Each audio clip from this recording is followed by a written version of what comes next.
খুশি হয়েছেন না মনে হয়? কোরআনে কারীমের ছাত্র বনে কোরআনে কারীমের তাফসীরের ক্লাসে বসে দুনিয়া থেকে যাইতে পারলে যেদিন আপনাকে আমাকে আত্মীয় স্বজন আওলাদ ফরজন পরিবার পরিজন কবরে একা রেখে আসবে, সাথে সাথে কোরআনে কারীমকে আল্লাহ মাথার উপর বসায় দিবে। তো কোরআন যুবকের সুরত নিয়ে, বন্ধুর সুরত নিয়ে বসে যাবে মুসনাদে আহমদের রিওয়ায়াত। তিনি তার রুটা দেহের মধ্যে আসার সাথে সাথে দেখবে কেউ নাই, কিন্তু একজন যুবক মাথার উপর বসে আছে। সুবহানাল্লাহ। বলবে, যুবক তোমার পরিচয় দাও। যুবক বলবে, আমি আর কেউ না, আমি হলাম ওই কোরআন, যে কোরআনের মহব্বত আর ভালোবাসা নিয়া শীতের মধ্যে তুমি তাফসীর শোনার জন্য গিয়েছিলে। আজকে কেউ না গাই, তাই আল্লাহ আমাকে বন্ধু বানাইয়া তোমার মাথার উপর বসিয়ে দিয়েছেন। এ বন্ধু, তোমার কোনো ভয় নেই, তোমার কোনো টেনশন নেই।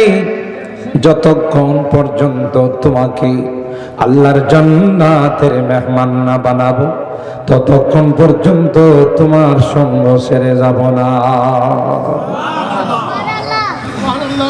ওই দিন এইরকমের সাথীর দরকার আছে না নাই? এ ভাই, দুনিয়ার কেউ আমার কবরের সঙ্গী হবে না। আমার ছেলে, আমার ভাই, আমার বন্ধু বেশি থেকে বেশি আমাকে কবরে নামাবে। কবরে নামাইয়া লাশের গিরাটা খুলে দিয়ে থাকবে না, চলে আসবে। শুধু লাশের গিরাটা খুলে দিয়ে আমার চেহারাটা পশ্চিমমুখী করে দু হাত দিয়ে উপরে চলে আসবে। মৃত ব্যক্তি চিৎকার করে বলবে, হায় দুনিয়ার মানুষ, তোরা যদি এত নিষ্ঠুর হবে জানতাম, তাইলে তোদের সঙ্গে আমার কোনো সম্পর্ক করতাম না। কেউ নাই, সবাই আমাকে একা রেখে চলে যাচ্ছ, আমি কি করে কবরে একা থাকবো? সাথে সাথে কোরআন পাশে গিয়ে বলবে, না রে না, তোমার কোনো টেনশন নাই, আমি সেই কালাম, যে কালামের মোহব্বত নিয়ে তুমি মাহফিলে উপস্থিত হয়েছিলে। এ ভাই, দেখবি ডান পাশে আরেকজন বন্ধু। এ বন্ধু, তুমি কে রে? তোমার পরিচয়টা দিবানি রে। বলবে, আমি আর কেউ নাই, আমি হলাম তোমার জীবনের 5 ওয়াক্ত নামাজ। আর আসতে সুবহানাল্লাহ, কয় ওয়াক্ত? নাকি বলবে, আমি হলাম তোমার জীবনের সাপ্তাহিক জুমা, আমি হলাম তোমার জীবনের শবে কদর, আমি হলাম তোমার জীবনের শবে বরাত। কয় ওয়াক্ত নামাজ? এই 5 ওয়াক্ত নামাজ পড়া মনে হয় মুস্তাহাব, সুন্নত, ওয়াজিব? আমার যুব সমাজ বা অনেক মুসল্লি আছে শুধু জুমার নামাজটা পড়ে, বাকি 5 ওয়াক্ত নামাজ পড়ে না। জুমার নামাজ পড়ে খতিব সাহেবের সঙ্গে মুসাফা করে, আর কই হুজুর আগামী জুমাতে আবার দেখা হইব। 1 সপ্তাহ ছুটি নিয়ে আসে কার কাছ থেকে? কথা কয় না। ইমাম আর খতিবের কাছ থেকে 1 সপ্তাহ নামাজের ছুটি নিয়ে আসে, আবার আগামী জুমাতে আপনার সাথে দেখা। জিজ্ঞাসা করলে, বাকি নামাজ পড়বা না? হুজুর আপনারাই তো বলেন, মিনাল জুমাতি ইলাল জুমা কাফারাতুন লিমা বাইনাহু। এক জুমা থেকে আরেক জুমা পর্যন্ত মাঝখানে সব গুনাহ মাফ, খালি খালি মাঝখানে নামাজ পড়া লাভ আছে। বুঝেন নাই হাদিস? এক জুমার থেকে আরেক জুমাতে মাঝখানে সব কি? হাদিসে আছে কথা, এটা ঠিকই বলছে। তো এটা কি মাঝখানে নামাজ পড়লে না না পড়লে? বলেন, নামাজ পড়লে। আগে তো বাজারে মাছ বিক্রি করত, ডালার মধ্যে মাছ এভাবে ভাগা করত, তাই না? তো মাছওয়ালারা বলতো 4 ভাগা নিলে 1 ভাগা ফ্রি, বলতো না?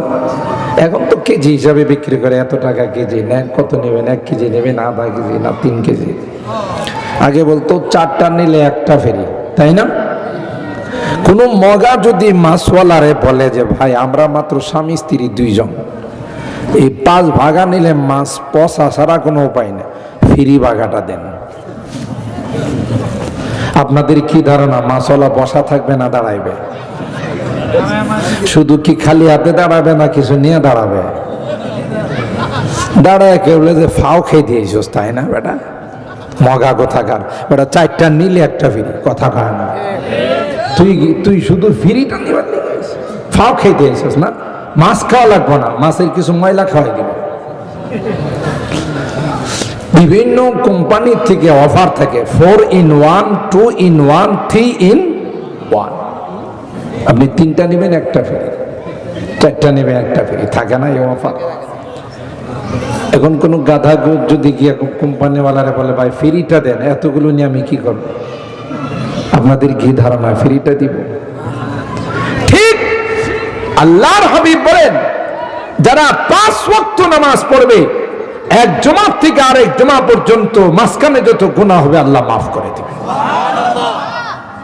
5 ওয়াক্ত না পড়ে যদি ফ্রি বাগারা দেন, তাহলে মাছ দিব না মাছের ময়লা দিব? কথা কোন ঠিক কিনা?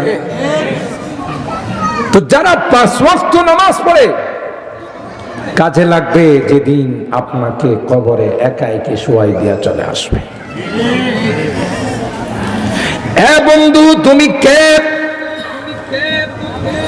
নামাজ ডাক দিয়া বলবে দোস্ত আমি আর কেউ না, আমি হলাম তোমার জীবনের 5 ওয়াক্ত নামাজ। দেখছেন বন্ধুর অভাব নাই। বাম দিকে তাকাইয়া দেখবে আরেকজন পরিচিত মুখ, দেখতে মনে হয় আমার পরিচিত মানুষ। বলবে বন্ধু রে তুমি কে? আমি আর কেউ নই, আমি হলাম রমজানুল মুবারকের রোজা। নিচে পায়ের নিচে দেখবে আরেকজন পরিচিত মুখ। এ বন্ধু তুমি কে রে? তোমার পরিচয়টা দাও। বলবে দোস্ত আমি আর কেউ নয়, আমি হলাম তোমার ওই দান অনুদান, যা মসজিদে দিয়েছিলে, মাদ্রাসায় দিয়েছিলে, তাফসীর মাহফিলে দিয়েছিলে, গরিব অসহায় এতিম মিসকিনকে দিয়েছিলে। আল্লাহ আমাকে বন্ধু বানাইয়া তোমার পায়ের নিচে বসাই দিয়েছে। এ দোস্ত তোমার কোনো টেনশন নাই, আমিও তোমার সঙ্গী হয়ে থাকবো রে। যতক্ষণ পর্যন্ত আল্লাহর জান্নাতে না পৌঁছাবো ততক্ষণ পর্যন্ত তোমার সঙ্গ ছেড়ে যাব না। যারা নেককার তাদের দোস্তের অভাব আছে বলেন তো? অভাব নাই, চতুর্দিক থেকে শুধু বন্ধু। আর শুধু তাই নয়, বুখারী শরীফের হাদিস, উলামায়ে কেরাম আছেন যারা দৈনিক 5 ওয়াক্ত নামাজ পড়ছে,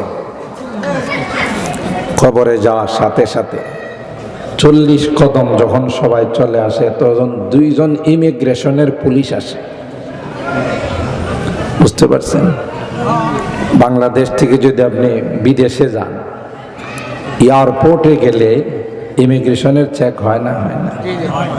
2 জন পুলিশ, 3 জন 4 জন পুলিশ যার যার বুথের মধ্যে বলবে যে পাসপোর্ট দেন। পাসপোর্ট চেক করে কম্পিউটারে, চেহারার সাথে মেলায়, আবার ফিঙ্গার নেয়, ছবি নেই। কেন? তুমি এক দেশ থেকে আরেক দেশে যাচ্ছ, এটার জন্য তোমার বৈধ কাগজপত্র আছে কিনা দেখি, পাসপোর্ট আছে কিনা, ভিসা আছে কিনা। সব ওকে হলেই বলে ঠিক আছে যান। কোথাও যদি একটু সমস্যা ধরা পড়ে যাইতে দে, না প্রবলেম আছে, আপনি যাইতে পারবেন না। আমি আর আপনি দুনিয়ার বর্ডার ক্রস করে যখন আরেকটা জগৎ বরজখের জগতের বর্ডারে যাবেন, ওখানেও দুইজন পুলিশ আসবে চেক করার জন্য। সুবহানাল্লাহ। আয়েশা বলবে মান রাব্বুক, তোমার পাসপোর্ট দেখাও, তুমি যে দুনিয়ার বর্ডার ক্রস করে বর্জখের ঘোড়ারে আসলা, পাসপোর্ট কোথায় রে, পাসপোর্টটা একটু দেখাও। এটা হলো মার রব, তোমার রব কে? রবের